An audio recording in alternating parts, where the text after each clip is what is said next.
Muito bem.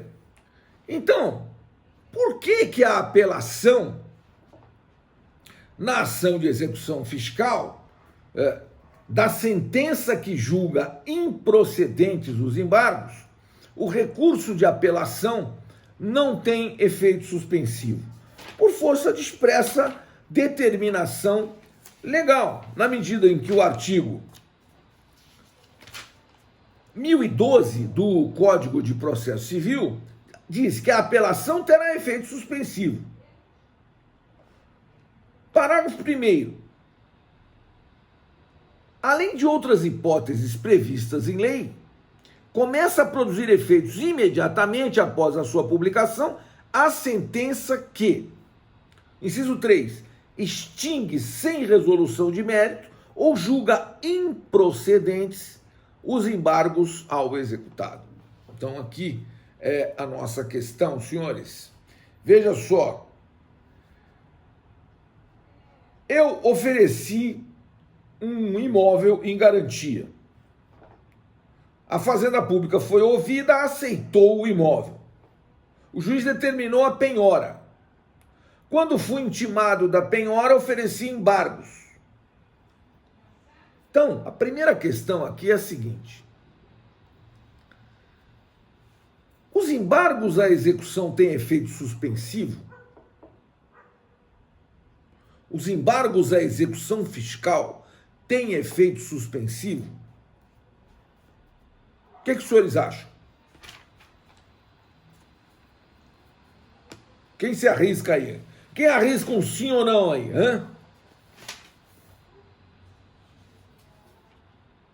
Tá parecendo que suspende aí?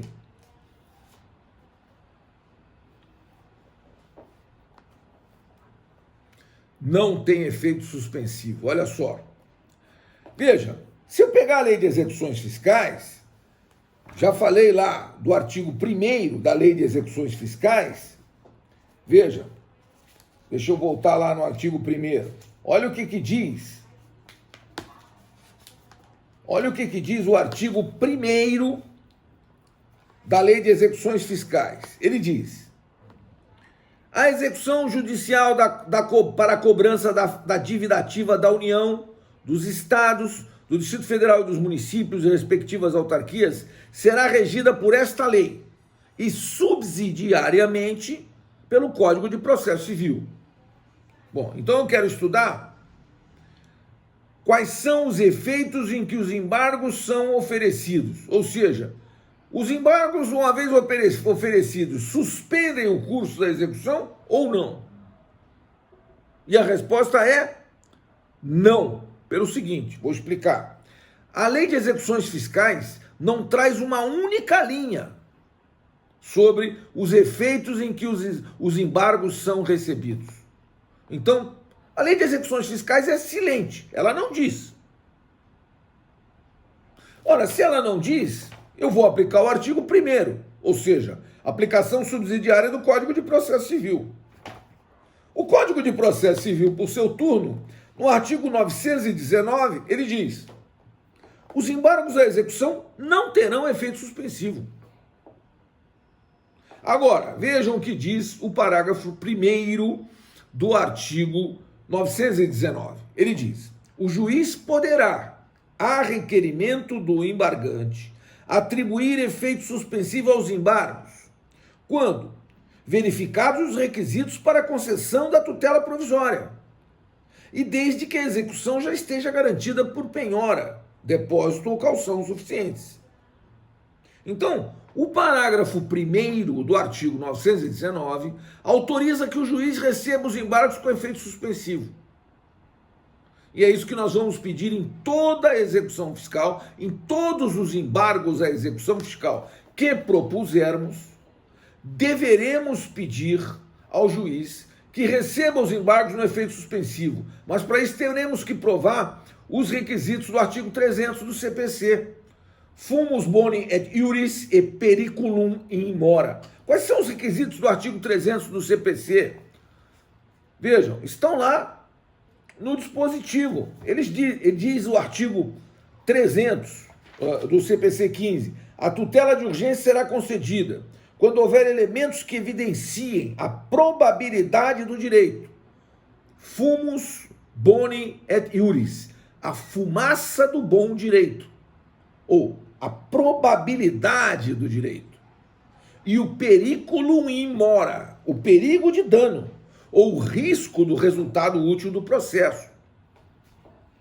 Ou seja, depois que o imóvel for para o leilão, não adianta mais dizer que eu tenho razão. Eu tinha um imóvel que valia 2 milhões, foi penhorado, foi a leilão, foi arrematado por 1 milhão, quando valia 2. E o meu prejuízo já está realizado.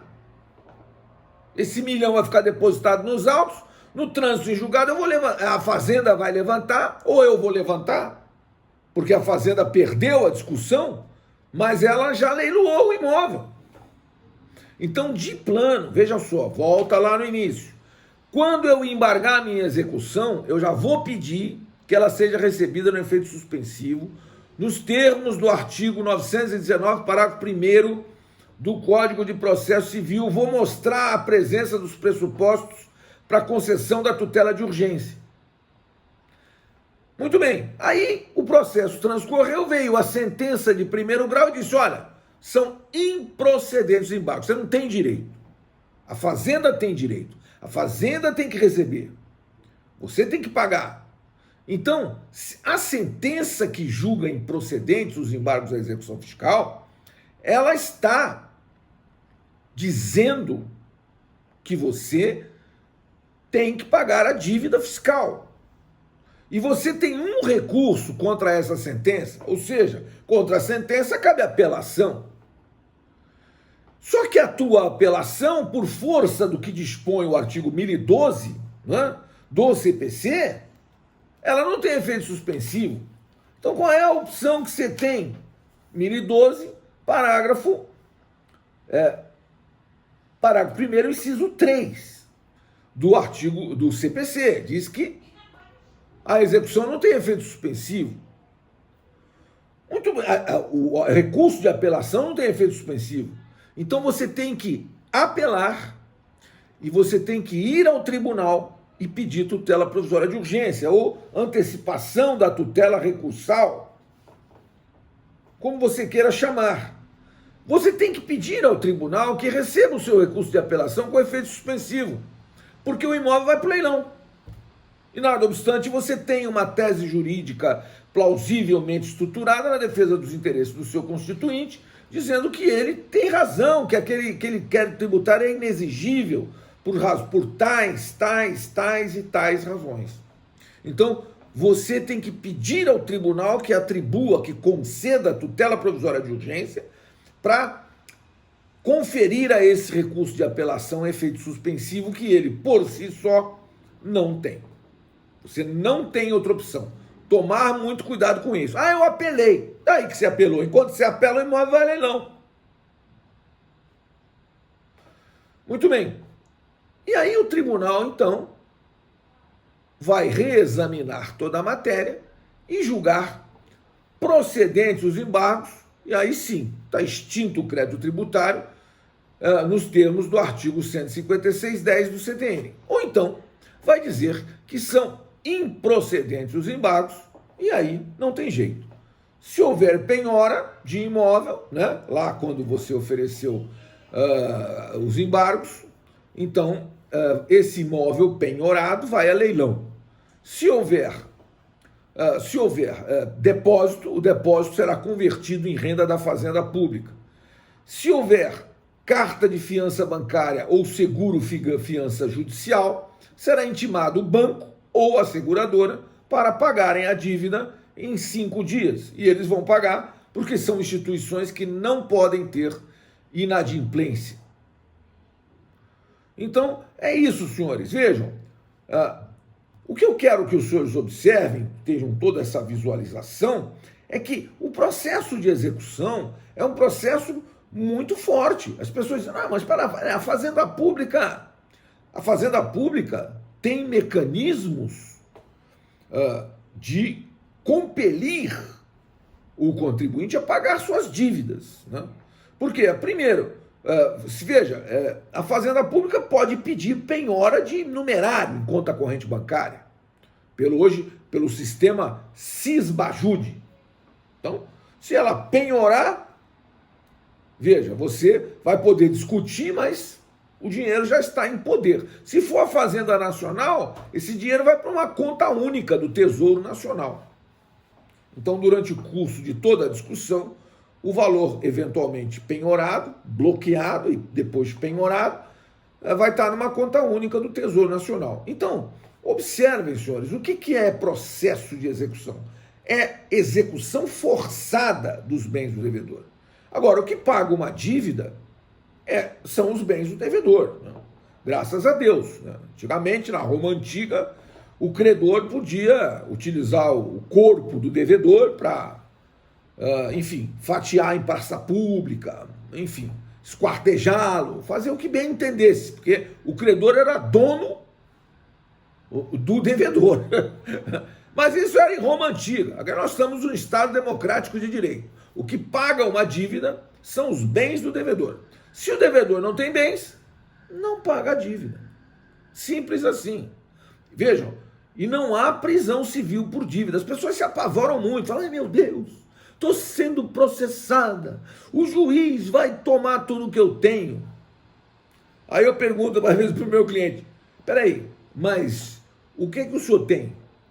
Eu não tenho nada. Eu falei, então, é exatamente quanto a Fazenda vai tomar do senhor. Nada. 0.000 e zerenta e nada. Não, mas eu tenho meu salário, minha aposentadoria. Impenhorável. Absolutamente impenhorável. Salários, os ganhos, os seguros, os montepios, né? As aposentadorias, as pensões por morte são absolutamente impenhoráveis.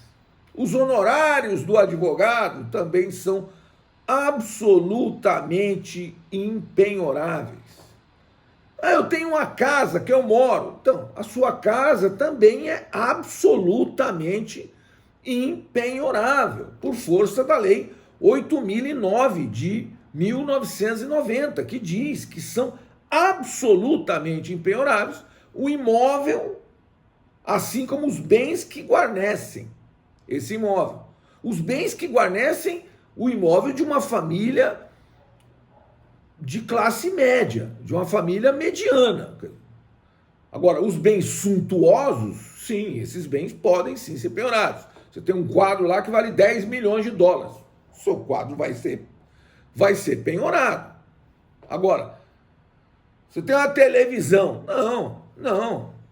Televisão é um bem que uma família comum tem na sua casa. É absolutamente impenhorável. Então você tem que trabalhar dentro dessas impenhorabilidades, dentro dessa situação de premência, enfim, e dentro da preservação, que isso é muito importante, né? A preservação de um princípio que é o chamado princípio da dignidade da pessoa humana, senhores. Vejam, em nenhum momento, a lei determina que alguém deva passar fome para pagar imposto. Não. Se você que tiver que optar entre comer e pagar os impostos, coma, não pague os impostos. Porque os impostos vão resultar no quê? Numa execução fiscal que será distribuída contra você. E você vai ter que dizer o seguinte, eu não tenho o dinheiro para pagar esse imposto por uma razão simples, porque eu comi ele todo, entendeu? Eu comi com esse dinheiro, né? E se você comeu com esse dinheiro, a lei preserva muito mais a dignidade da sua pessoa do que os interesses da Fazenda Pública. A Fazenda Pública tem que ser preservada os seus interesses? Tem, mas você tem que ter preservado a sua dignidade. E dentro do contexto da preservação da tua dignidade está a sua moradia. O único imóvel residencial de uma família é absolutamente impenhorável, a não ser que se trate de uma das hipóteses da lei, das exceções da lei 8.009. Quais são essas exceções? Débitos tributários do próprio imóvel. Lógico, se você não pagar o IPTU do imóvel o imóvel vai a leilão por força de uma execução fiscal do IPTU desse imóvel, somente desse imóvel. Se você dever imposto de renda, você não vai perder seu imóvel. Mas se você não pagar o IPTU do imóvel, então, lógico, porque senão ninguém pagava o IPTU do próprio imóvel, né? Veja, então débitos tributários do próprio imóvel. Débitos trabalhistas da empregada doméstica do imóvel. Não se trata de qualquer débito trabalhista, não. Débitos trabalhistas da empregada doméstica do imóvel. Débitos de condomínio. Débitos condominiais. O apartamento precisa pagar o condomínio. Não paga o condomínio, o apartamento vai a leilão, vai sofrer ação de execução do condomínio. Bens não pagos. Lógico, você comprou a televisão na Casa Bahia, mas não pagou as prestações, a Casa Bahia vai buscar a televisão. Isso sim, bens não pagos. Né? Ou, vejam, débitos relativos a alimentos. Alimentos, não. Olha, o bem da vida protegido pelo direito, o direito de se alimentar, ele é superior ao bem da vida protegido pela sua dignidade. Aliás, se permite até uma certa dose de indignidade caso você fique devendo alimentos. Por exemplo, você poderá ser preso. Quanto mais perder o seu imóvel. Você vai perder, sim, o único imóvel residencial por dívida de alimentos. Então, dívida de alimentos não podem existir. Tem que ser pagos, porque senão o alimentado vai morrer de fome. Veja o que o direito faz um peso, é um sistema de pesos e contrapesos, né? São os bens da vida que o direito protege. E por último, a questão relativa à fiança em contrato de locação. Porque o que aconteceu? Que quando sobreveio a Lei 8.009, lá nos idos de 1990, portanto, há 30 anos atrás, a Lei 8.009 diz que é impenhorável o único imóvel residencial do devedor. E aí as pessoas que tinham imóvel para alugar e queriam um fiador, né, só aceitavam um fiador com 2 imóveis, porque o fiador com um imóvel só não servia mais para nada, porque o imóvel não poderia responder. Isso colocou os locatários numa situação de pânico, porque não se encontrava mais fiador. Porque o fiador, além de tudo, tinha que ter 2 imóveis, senão não podia ser fiador. E aí a lei foi modificada para dizer não, na hipótese de você ser fiador em contrato de locação, você poderá perder o único imóvel residencial que você possui se você fizer essa fiança. Bom, então, veja, é uma das exceções da Lei 8.009, da impenhorabilidade do único imóvel residencial do devedor, a fiança em contrato de locação. Então, se não for por uma dessas hipóteses, senhores, veja o que está preservando a lei. A dignidade da pessoa humana, que precisa morar, precisa se alimentar e precisa ter, enfim, as suas condições mantidas, apesar da dívida. Então, a dívida existe, está lá, mas não vai alcançar, por exemplo, o salário do devedor, porque o salário pressupõe-se que o valor que ele recebe a título de salário é necessário para ele se manter com um mínimo de dignidade. E se ele recebe um salário e mais uma aposentadoria? Também, a aposentadoria é impenhorável, o salário é impenhorável. E assim sucessivamente, né, senhores?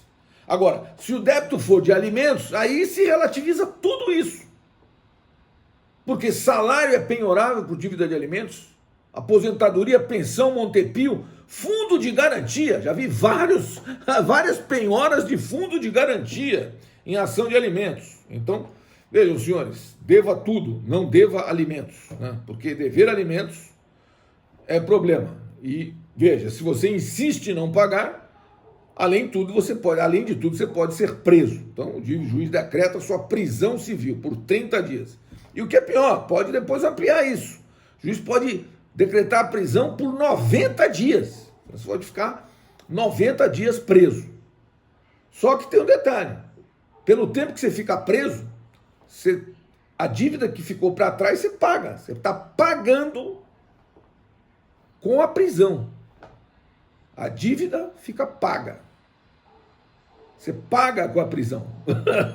não é uma boa forma de pagar nenhuma dívida, porque a prisão é um local bastante inóspito, que eu não aconselho ninguém a frequentar. É terrível, mas, enfim, é o nosso direito, né, senhores? Aqui no Brasil você vai para a cadeia por não pagar alimentos. É a única coisa que te leva à prisão civil. Fora desse contexto, não há prisão civil por dívida. Nem mesmo o depositário infiel pode ser preso, né? Nem mesmo o depositário infiel.